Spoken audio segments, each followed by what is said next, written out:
Hello friends, welcome to the channel.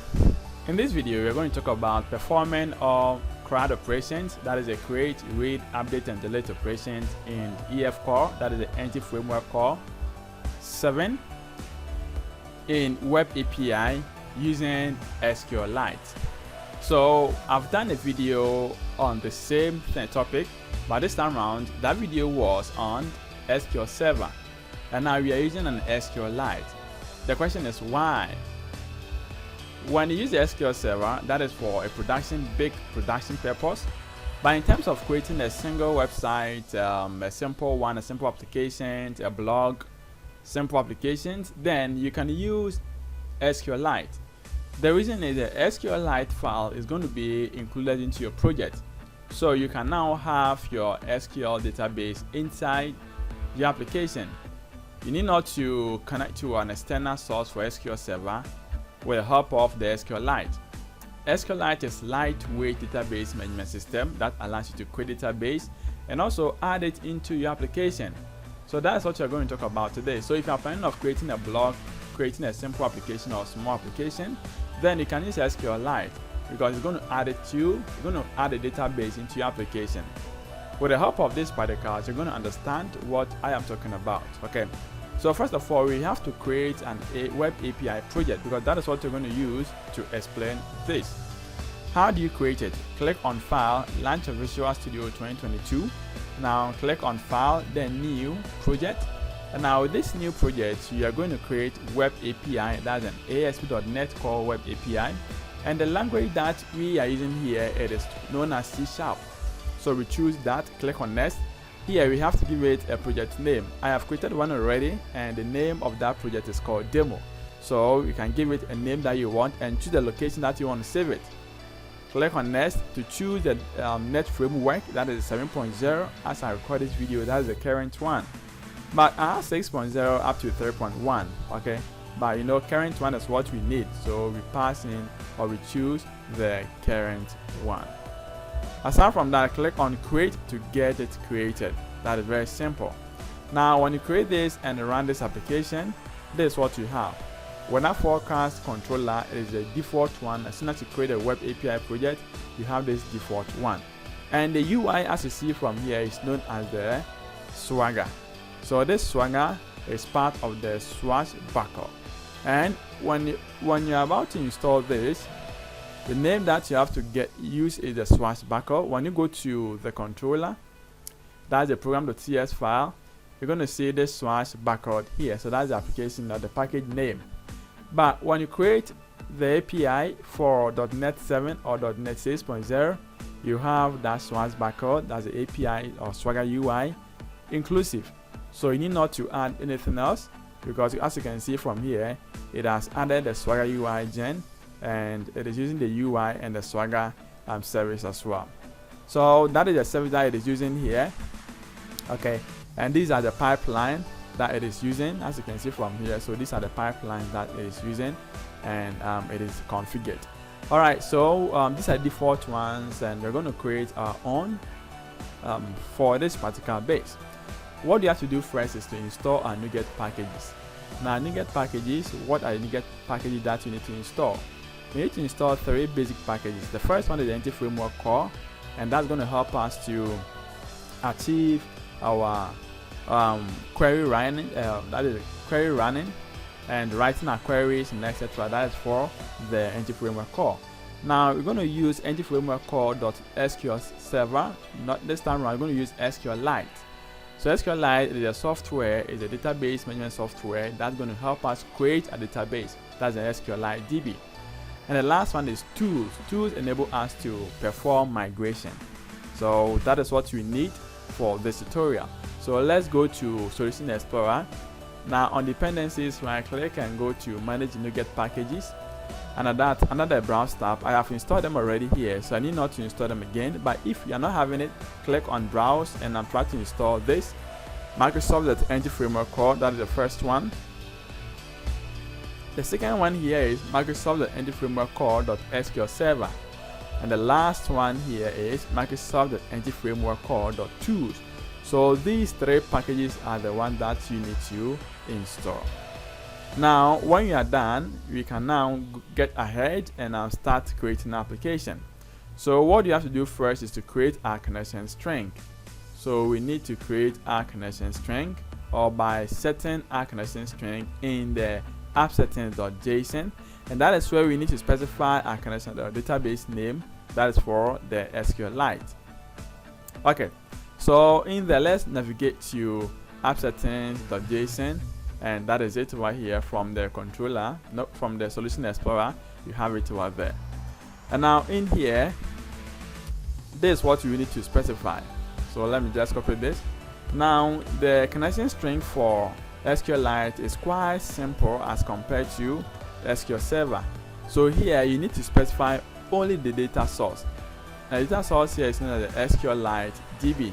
So that's the name that we are giving to our application. Okay, so SQLite DB. And now that's the name, only this. Okay, so we have to keep this default connection because that's what we're going to use to register our connection. Let's save this. Now the next thing that we can actually do here is quite simple. Let's see. We have to create our connection. So let's say in order to do it, we can then register our connection in the program.cs file. Now you know there is a program.cs file, and that is over here. So Solution Explorer, and now you can see program.cs file here. So open that, and now in here, let me go in there and grab the code, that's the registration. So let's go in there and I'll paste it here. And now we are using builder.services.addDB contest. Then we create a contest class. Then we pass in use SQL Server. Now instead of using the SQL Server, you're going to use what? SQLite. So options, then dot use. This is going to be an SQLite. So we need to install this SQLite. Okay. So let's see. Let's go to. So let's go to the same place again. Dependencies, right click. Now NuGet packages manage. And now under browse tab, we pass in Microsoft .NGFramework.Core.SQLite. So let's pass in SQLite, and that's what we need to install. So it is now searching, and this we need the one with Microsoft. So this is what we need. That is this one, Microsoft.NGFramework.Core.SQLite 7.0.2. That is the current version. Now let's save this, or let's install that. So we wait, as you can see from this output, restoring packages. Then we wait for it to get installed. So let's wait while it gets installed. So let's accept terms and conditions, or that's the license agreement. Alright, so it is done, and when you go to output, you can see it is done. Okay, so while it is done, we can now go ahead and now implement this. So we can take off options.use. Now instead of using the SQL Server, because we have SQLite, and now we pass in the connection that we stated in the appsettings.json file. Okay, so let's close this. Alright, now let's copy this and create a class, that's a contest class. So let's add the folder to it as data. So data, now let's add a class to this folder, and the name of this class is going to be appdb contest. So with this appdb contest, this is what we need to specify in there. That is quite simple. I can just copy all this, and you can just, it is right here. So copy all this and I'll paste this here. Okay, so we need an appdb contest class over here. Now we create a constructor out of this. So this is a constructor whereby you pass in our appdb contest. Now if you want to have a shortcut to this too, you can just click on this. So this control plus period. Now you can see we have it over here, generate constructor, and I'm passing this option. So when you pass in, they're going to have this, as you can see. Then you pass in this appdb contest class. Then here is a database table. So our database name is SQLite.db, and a table that you're creating is called users. But this table needs columns. So where are you going to get these columns? You can get these columns from this class. So let's copy this and create a user class. That's what we're going to use for the columns in our table. So Solution Explorer, and I right click on the project and I go to add let's add a folder known as models. Now with these models, let's add a class that is known as user. So user, and now with this user, let's see what we can actually do here. Let's copy this, and now we can paste this here. So with this user, we are getting ID, we are getting name, so we are getting name, address, and our registered date. Now we set this to default value as current date, and this is now. So this is the data that we have. So it means when you go to AppDB context, a database table name as users is going to use this model as a column names. Now when you go to this model, so you're going to have column 1, column 2, column 3, and column 4. That's the ID, name, address, and registered date respectively. Okay, so let's click on control plus period or dot. Let's include dot models, and that is solved now. Okay, so once you're done with this, you can now perform migration to create a database to this and also run the queries. So as you can see from the Solution Explorer, you see we are not having any database known as SQLite DB, because when you go to app settings, the name is SQLite DB. Now when you're done with the migration, you're going to have a file database over here. Okay, so this is what you're going to do. Let's go to Package Manager console. If you're not having it, click on Tools, then you get Packages, and click on Console. So in here, this is what you're going to do. Let's add migration. The name, let's add the name is what? Initials. So let's add migration and see if we have any error in it. If not, you're going to build it, then you're going to create that migration file. So build field. So let's say there's an error in there. Let's make a quick run check and see. Okay, so control plus period. Now let's add the data, and now we are good to go. So let's go back and do it again. Now let's see if it's going to work. So build started. Now let's see if you're going to finish up, then to create a migration file known as initials. So now you can see it succeeded.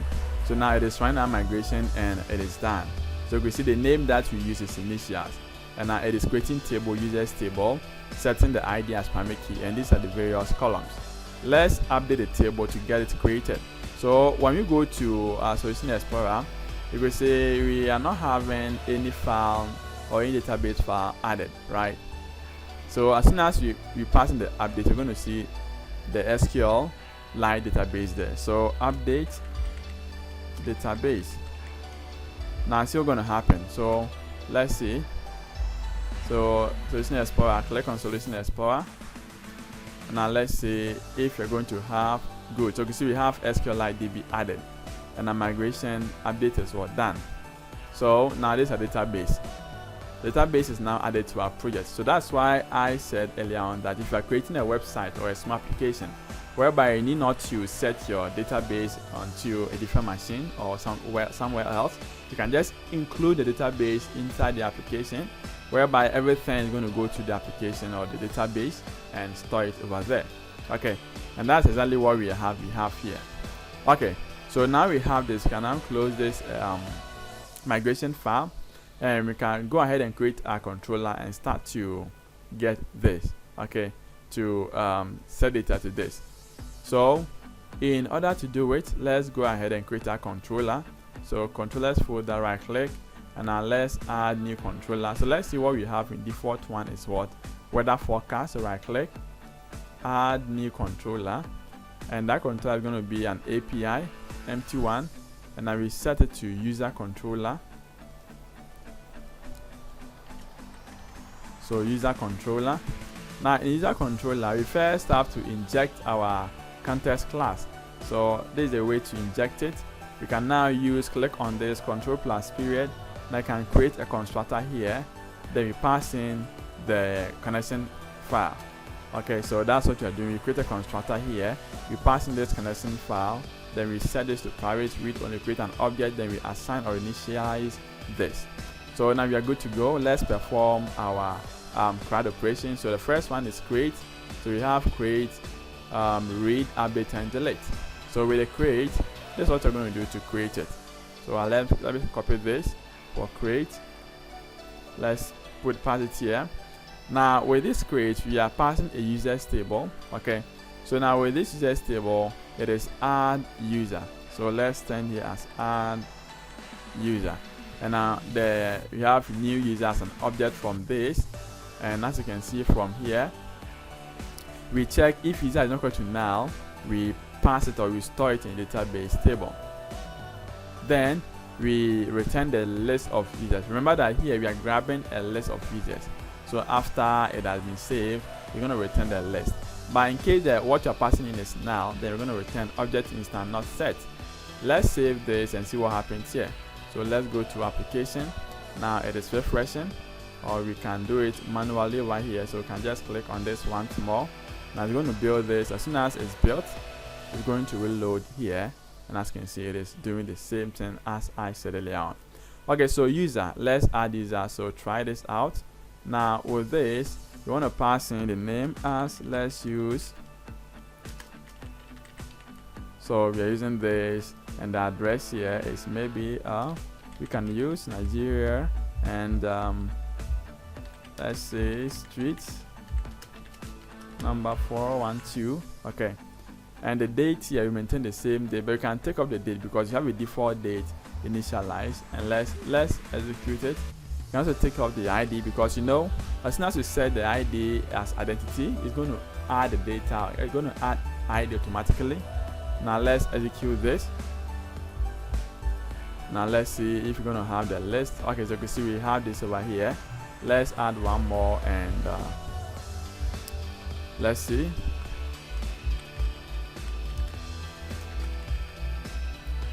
And now this is going to be Ghana instead. Okay, so let's execute this. Okay, so you can see that we have it.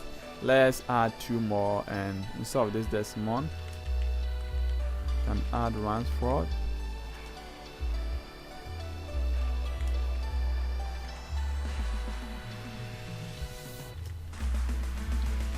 Okay, so let's give it separate names, address. So execute this. Now we have it. The last one that you want to add here is going to be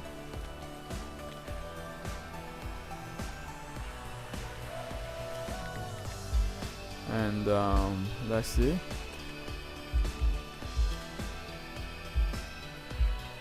Okay, now we add that. So you can see we have this data added to our project. Okay, so it means our CRUD operation is actually working. The next thing that we can do here is to get all employees. So let's get all users. So that's a method that we need to use. Now this is going to give us the list of all users. So in here we can pass it here, and the verb here it is get. This is post to create, and this is get to get it. Now we're getting all users here, so we store the users table, all the files in it as users, and now we have to return it to this controller.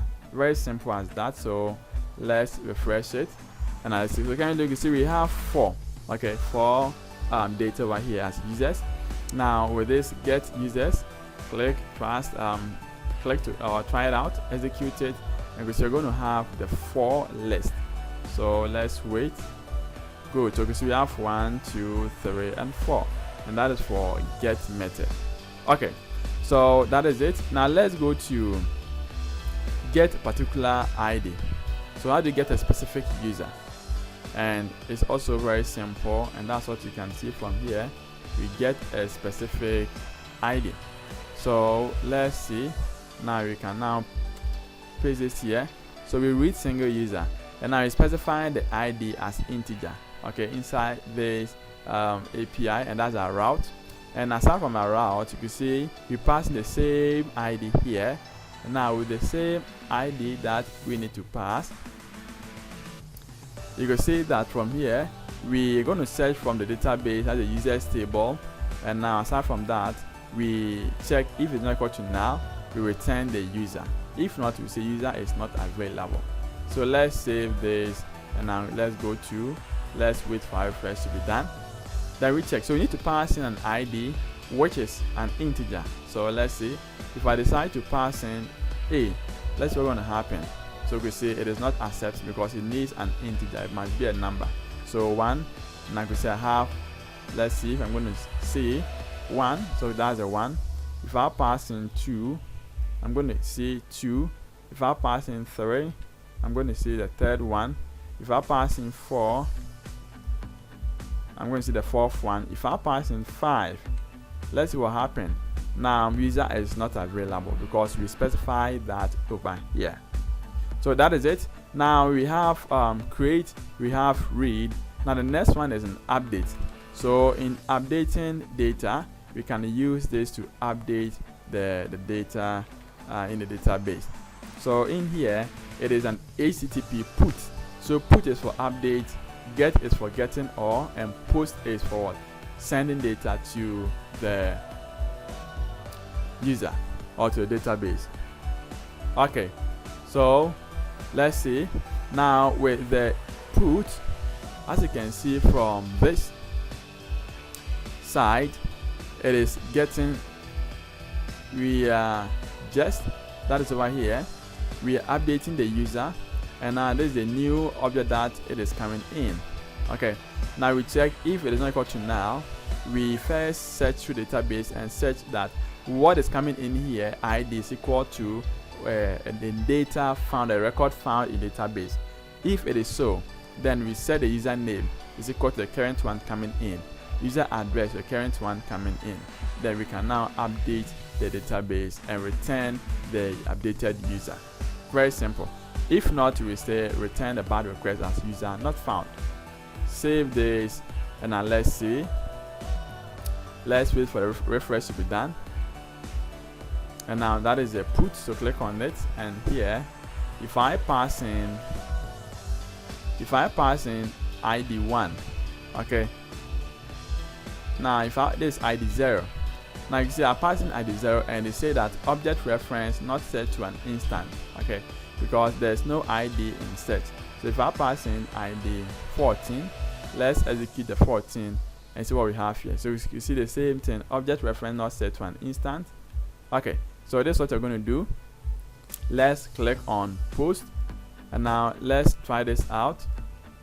Let's send this, so execute. Alright, so you see we have this list. Now that's ID 5. So in here, let's set this ID as 5. Now this is, let's set this as customize, and let's update this. So execute this, and let's see. So you can see we have it a customize, and this is string. Now let's try to get all list and see what happens here. So we can now close all this. Now get all users. So click on try this out. Execute. And you can see that you have the next as customized. So you can see that our update is also working. Now the last one here, it is a delete. So how do you perform the delete? So it is also quite simple, and that is a delete. Okay, so now with the delete, as you can see from this angle, now delete user. Okay, now with this delete user, we are still making a search from database to see if the ID coming in is found in the database table. If it does so, then we are going to remove it. We're going to remove the specific user, then we save changes, and we return the list to the user. That's very simple as well. So let's run this, and now let's see, let's wait for refresh to be done. Now with the delete, that is it, let's delete ID as 5. So try this out. Now let's delete ID as 5, because when you check get all list, we have 5 as what? Customized. So the fifth one is customized, and I want to delete this fifth one. So in here with the delete, let's pass in the fifth one. So execute it, and like we see we have 1 up to 4. So 1 up to 4, the rest are not there. Okay, so that is it for the CRUD operation. Now in our database that we have just created, this, the SQL DB. Now with this, if you want to access this database, Is it possible? When you open it over here, you can't edit it, you can't do anything to it. Okay, now can you open this? Yes, we can open this. How can we open this? Then we need to install this software, that is a DB browser for SQLite. So install this DB browser for SQLite. Go to Google and type it over there. It is free, so try to download this. Now when you're done, you can just go to open project, okay, or open database. So open database. Now we have to locate to where the database is. So that's the local disk, and now there is a project, the name is demo, and now I open it, and that's the SQLite. So click on it and then click on open. As soon as you do that, I could say that's open the database. So when you go to this user table, because we have this user, now let's click on browse data. Now we see the data that we pass in, we have them over here. So it means this database is going to be added to a project, and you can use this to access the database interface from anywhere you are. Okay, so that is it for this video. Now I'm going to link this code. I'll link it in the description below. You can now go in there and now download them, and I believe this is clear. So thank you guys for watching. I believe we're able to cover all the CRUD operations using SQLite, and I'm going to catch you up in the next video.